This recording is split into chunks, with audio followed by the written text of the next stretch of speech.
Le député LR incarne l'opposition à la tête de la commission d'enquête de l'Assemblée, aux côtés de la présidente et co-rapporteure LaREM Yael Braun-Pivet.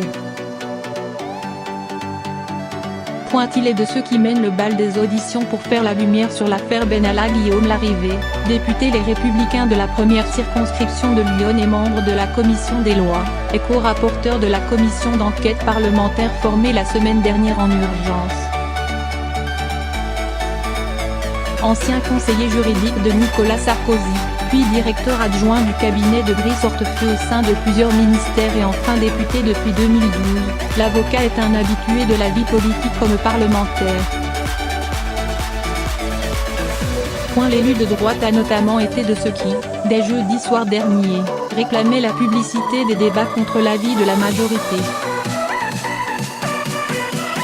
Il y a trouvé un allié inattendu en la personne du député France Insoumise Ugo Bernalicis. Il a également soutenu sur Twitter lorsque Christophe Castaner a déclaré sur notre antenne que Guillaume Larrivé voulait un procès politique, n'ayant pas demandé à auditionner le collaborateur mis en examen.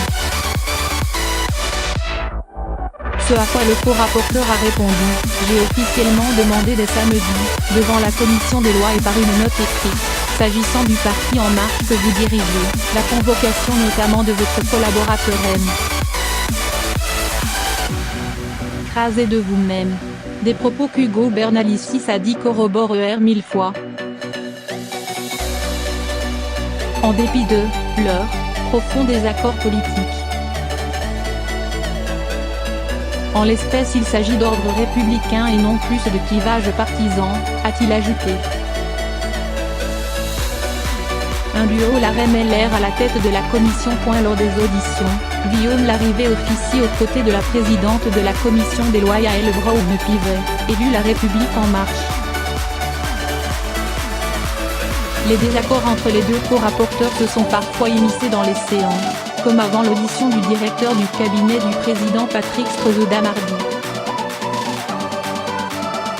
Alors que le député LR Philippe Gosselin, par ailleurs vice-président de la commission des lois, critiquait une avancée à la petite semaine car les députés n'avaient toujours pas la liste de ceux qu'ils allaient entendre, Guillaume Larrivé a critiqué la méthode en place.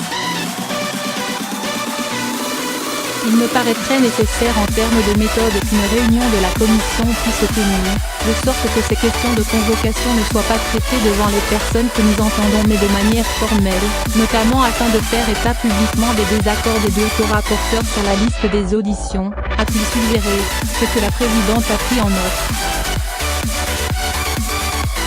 Mercredi, les deux députés se sont à nouveau vivement querellés sur cette liste de personnes à auditionner. Tandis que Guillaume Larrivé a rappelé avoir transmis une longue liste extrêmement précise d'auditions qu'il souhaitait et dénoncé une obstruction de la part d'une majorité aux ordres de l'Élysée, Yael Braun-Pivet a jugé ses propos ahurissants. Le député LR veut faire la lumière sur l'ensemble d'un système et, à cet effet, entendre toute la chaîne hiérarchique de l'Élysée. Dans un communiqué, il est revenu mardi sur la volte-face du directeur de l'ordre public Alain Gibelin.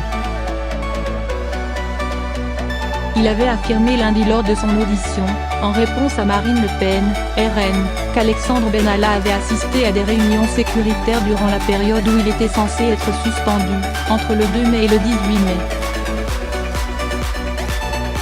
Des propos qu'il a ensuite niés dans une lettre envoyée à Yael Braun-Pivet, lue avant l'audition de Patrick Strozeda. Guillaume Larrivé relève dans ce courrier une contradiction manifeste avec les propos tenus jeudi dernier par le porte-parole de l'Élysée, qui avait affirmé qu'Alexandre Benalla avait été démis de ses fonctions en matière d'organisation de la sécurité de déplacement du président. Le co-rapporteur de la commission comprend dans la lettre que le proche d'Emmanuel Macron a bien participé, à la préfecture de police, à des réunions relatives à l'organisation des déplacements présidentiels entre le 19 mai et le 18 juillet.